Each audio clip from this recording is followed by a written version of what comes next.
Shalom, shalom, salutations, bénédiction, bienvenue une fois de plus à un nouveau moment ici en Israël. Nous voulons vous apporter Israël dans votre salon et vous partager d'ici la vérité de ce qui se passe dans la terre de la Bible. Je me trouve dans la ville d'Ashkelon. Comme vous le savez, ces derniers jours nous avons commenté la situation qui se passe actuellement ici en Israël. Et nous avons décidé de venir à Ashkelon. La ville qui était la plus touchée en ce qui concerne les tirs de missiles. En ce moment même, il vient d'y avoir quelques heures de silence. C'est-à-dire qu'en ce moment, nous sommes sous une sorte d'accord de silence entre les deux parties. Quand je dis silence, c'est un cessez-le-feu. Nous ignorons sa durée. De nombreux pays interviennent actuellement. Vous allez peut-être entendre quelques bruits, mais pas trop. Parce que nous sommes dans ce cessez-le-feu.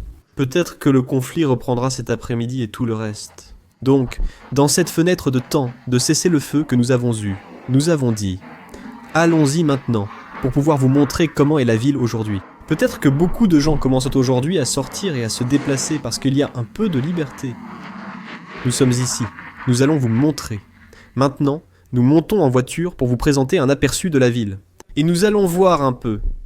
Concrètement, pour que vous puissiez avoir une meilleure image, et pour que vous puissiez voir cette ville touchée par des missiles, mais aussi de l'intérieur. Nous allons maintenant être à l'intérieur de la ville d'Ashkelon. Alors ne manquez pas ça, restez bien connectés.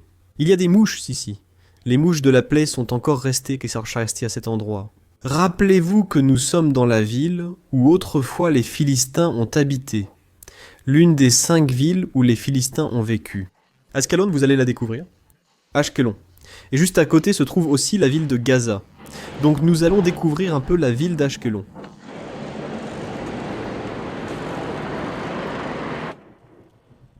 Très bien. Nous sommes déjà ici, à l'intérieur de la voiture. Nous avons un système sur le téléphone. C'est une application qu'on doit télécharger.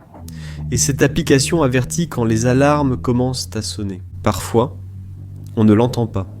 Ici, on l'entend car le son est très fort. Nous d'ici, on espère qu'elle ne sonnera pas. Je sais que beaucoup aimeraient qu'elle appelle pour comprendre la situation, non ? Que se passe-t-il ? En réalité, nous espérons qu'elle ne sonne pas.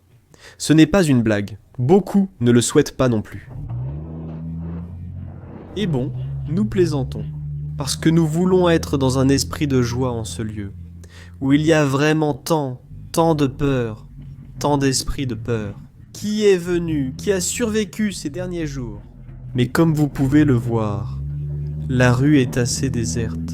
Il n'y a presque pas de véhicules. Aujourd'hui, c'est un jour de semaine. C'est jeudi ici. Et les jeudis, en général, sont des jours animés. De plus, nous sommes à 1 heure où, dans peu de temps, les enfants commenceraient à sortir des écoles. Et il y aurait beaucoup de mouvements. Actuellement, il n'y a pas de cours. Les enfants étudient chez eux via Zoom. Et donc, cela fait aussi qu'il y ait moins de mouvements. Et en plus, le gouvernement a dit que tous ceux qui se trouvent à environ 4 km de la zone de conflit doivent rester chez eux. Nous, ici, nous sommes à environ 10 km de la zone d'où partent les missiles. Nous sommes dans la zone de conflit. Cela vient d'être annoncé comme territoire A. Cela veut dire Aleph. C'est un territoire qui est en zone rouge de conflit.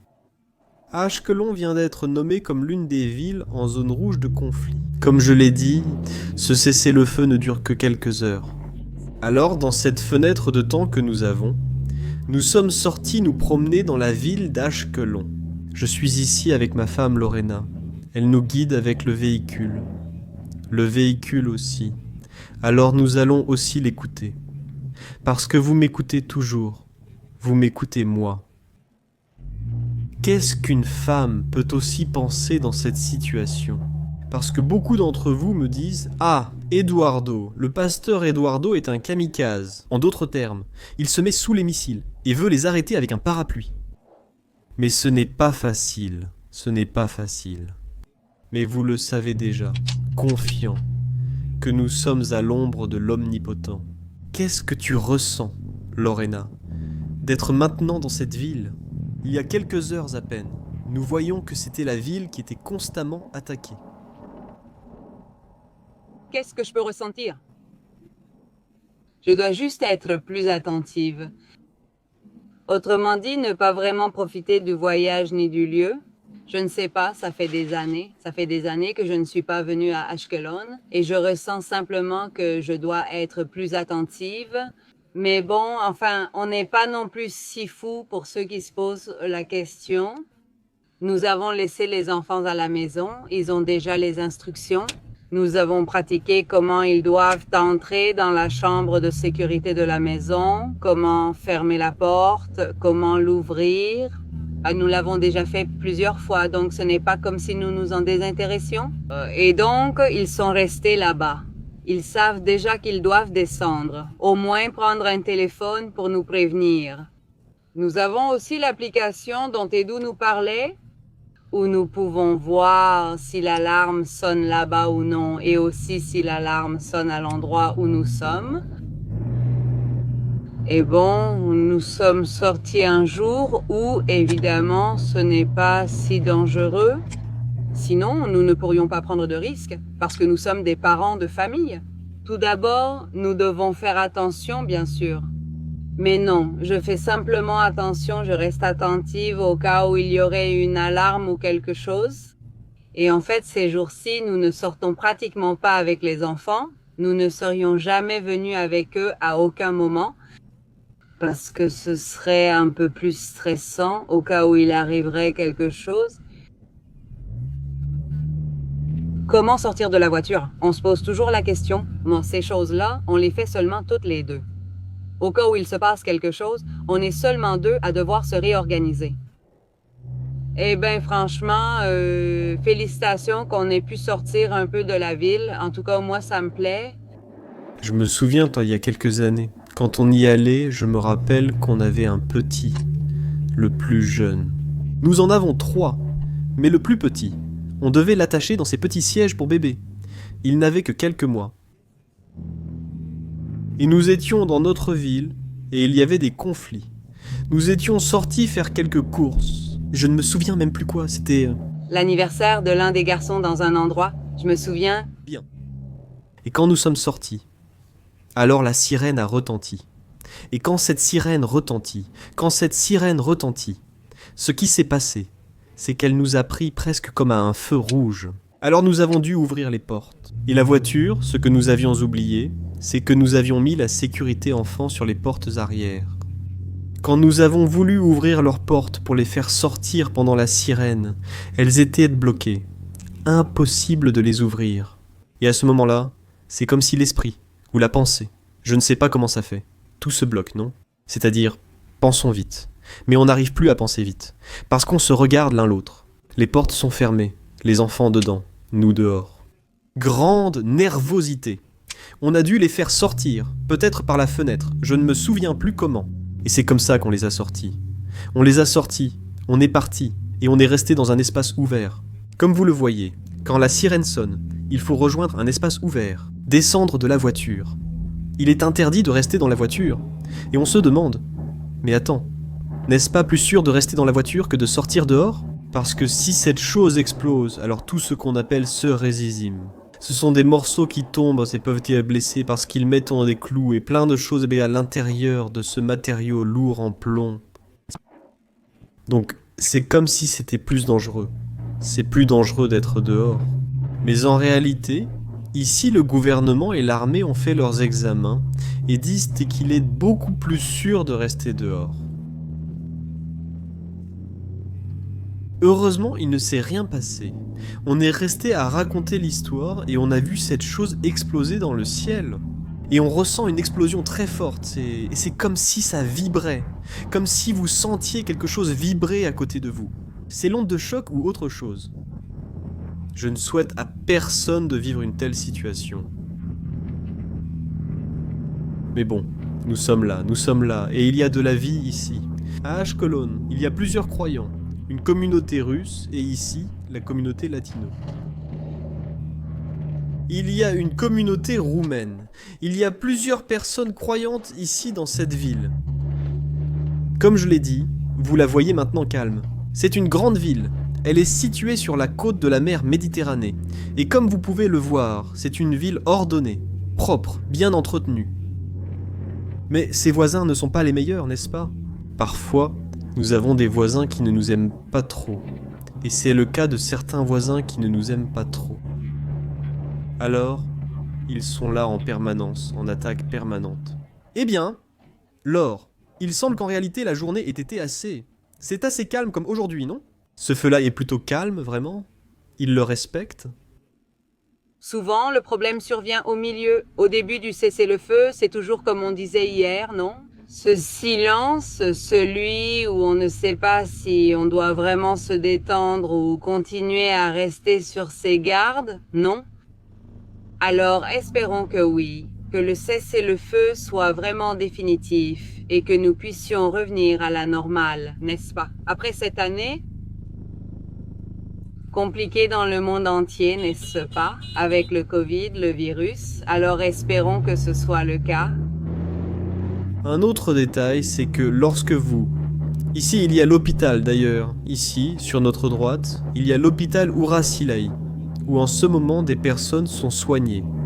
Des personnes qui ont été frappées, à Gaza. Quand nous parlons des citoyens de Gaza, ils sont soignés dans cette même ville, c'est-à-dire la même ville qu'ils sont en train d'attaquer. C'est aussi la même ville qui prend soin de leurs blessés. Il convient également de souligner que beaucoup des roquettes, qui partent aussi de Gaza, n'arrivent même pas à franchir le ciel vers la zone d'Israël. Même s'il y a si peu de kilomètres, elles ont des défaillances. Parce que nous parlons de certains qui sont des missiles artisanaux, et d'autres qui sont des missiles qui, aujourd'hui, ont déjà été améliorés. Et apparemment, ils ont reçu des conseils de la Russie, de l'Iran et d'autres pays, qui sont un peu plus experts dans la création de missiles. Et alors ? Beaucoup d'entre eux explosent encore avant de sortir de leur zone, et beaucoup de gens finissent par être blessés là-bas, à Gaza. Eh bien, ils doivent ouvrir la frontière de Gaza vers Israël, pour que ces personnes puissent être hospitalisées et soignées ici en Israël. Parce qu'ici, le système de santé était bien plus avancé que ce qu'il y a à l'intérieur de la ville. Rappelez-vous que la ville de Gaza est protégée par la politique du gouvernement israélien. C'est ce que beaucoup de gens n'arrivent pas encore à comprendre, car il est vraiment difficile de saisir tout ce concept ici, de la façon dont la situation est divisée, n'est-ce pas? Mais Gaza appartient politiquement à l'État d'Israël. C'est pourquoi sur la carte d'Israël, Gaza apparaît à l'intérieur. La seule chose que vous verrez, c'est une ligne. Et cette ligne que vous voyez, c'est comme une ligne qui dit « Territoire divisé depuis l'année 1967 ». En 1967, lors de la guerre des 6 jours, certains établissements sont alors divisés. Par exemple, Gaza en fait partie. Bethléem, ville natale du Messie, et Jéricho sont 2 autres lieux. Tout le territoire de Samarie, la Judée et la Samarie, est également sous l'autorité connue sous le nom d'autorité palestinienne. Comme nous l'avons dit, ce n'est pas une nation, c'est une autorité. Un groupe qui se lève pour pouvoir à un moment donné fonder une nation, qui veut établir une nation. Donc, d'un point de vue politique, Gaza appartient à Israël, et Israël est responsable de fournir toutes les ressources à la ville de Gaza. Par exemple, l'eau potable qui entre à Gaza provient de la nation d'Israël, l'électricité qui arrive à Gaza vient d'Israël, les aliments. Tout ce qui est d'eau est vendu dans les supermarchés là-bas, passe par les portes de la frontière. Le gaz qu'ils reçoivent là-bas vient d'Israël. C'est-à-dire, absolument tout ce qui concerne les ressources de base vient d'Israël. Même la monnaie, je l'ai dit à plusieurs reprises, la monnaie qu'ils utilisent là-bas est celle d'Israël. Le shekel. C'est-à-dire qu'ils utilisent une monnaie avec des inscriptions en hébreu, qu'ils vont acheter. Et encore une fois, il y a beaucoup de gens qui ne comprennent pas ce conflit, et donc ils voient Israël comme le méchant, alors qu'en réalité, Israël est en train de fournir. Depuis des années, malgré le conflit, Israël continue toujours la fourniture. Pourquoi? Parce qu'encore une fois, et on le répète, et on ne se lasse pas de le répéter, le problème n'est pas avec les citoyens de la ville, le problème est avec le groupe terroriste. En réalité, nous avons rencontré un problème avec ce sujet. Il fait très chaud. Il fait très chaud ici. La caméra a surchauffé et s'est éteinte. Et je ne sais plus où j'en étais. Et comme nous ne sommes pas ici avec l'équipe qui nous aide à faire l'enregistrement ni rien, on a simplement accroché une caméra ici et on fait ce qu'on peut. Mais je vais bientôt venir vous faire visiter. Nous allons bientôt venir visiter la ville d'une manière organisée. Nous allons la visiter, la parcourir Bible en main, puis vous l'apporter. Un peu plus professionnel. Donc, ce que nous faisons simplement ici, c'est faire un petit tour, rien de plus. Nous quittons déjà la ville. La ville, comme vous l'avez constaté, elle est silencieuse. Et je vous parlais un peu plus tôt de la situation, de comment ils reçoivent absolument tout. En résumé, ils reçoivent tout d'Israël. Et le conflit continue toujours. Et c'est très intéressant, n'est-ce pas ? Parce que je pense qu'aucun pays ne leur donnerait absolument rien. Quand quelqu'un t'attaque, c'est-à-dire, comment vas-tu donner à l'ennemi qui t'attaque ? Et c'est le conflit qu'il y a ici avec beaucoup de citoyens israéliens. Parce qu'ils nous tiennent pour responsables. Ils reprochent au gouvernement son manque de fermeté, estimant qu'il leur accorde tout. Il faut entrer une bonne fois pour toutes et en finir avec ces gens-là. Israël, comme je l'ai souvent dit, n'est pas un pays assassin. Contrairement à ce que beaucoup affirment. Au contraire, Israël est un pays. C'est l'un des premiers à toujours être présent chaque fois qu'il y a un problème ou une catastrophe mondiale. Ils arrivent les premiers, installent des hôpitaux et accomplissent de nombreuses tâches. Parce qu'ils sont en faveur de la vie et en faveur de la paix dans le monde entier. Et que tout le monde aille bien, indépendamment de ce que chacun pense de l'autre. C'est-à-dire, c'est un pays démocratique. Et c'est le seul pays démocratique ici au Moyen-Orient. Ce sujet peut susciter de nombreux débats et des avis partagés. Mais bon, nous, ceux qui sommes ici, nous le disons avec autorité, parce que nous connaissons la nation dans laquelle nous sommes, et nous savons comment elle se comporte. Et évidemment, nous ne sommes pas d'accord avec beaucoup de choses qu'Israël fait, mais de ce point de vue, c'est un pays qui prend beaucoup soin de son peuple. Nous sommes déjà prêts. Nous sommes déjà ici à la sortie d'Ashkelon. Et quand on sort d'ici, on se retrouve directement sur la voie rapide, et on se dirige vers la zone d'une autre ville qui a également été attaquée, Kiryat Gat. Mais de ce côté-là, nous rentrons déjà chez nous. Bon, Laure, nous disons déjà au revoir à la ville, et nous allons dire au revoir aux frères qui nous regardent là-bas. Bon, Edo, c'était vraiment très agréable de t'avoir accompagné, de vous avoir accompagné aussi. Et nous allons nous revoir très bientôt.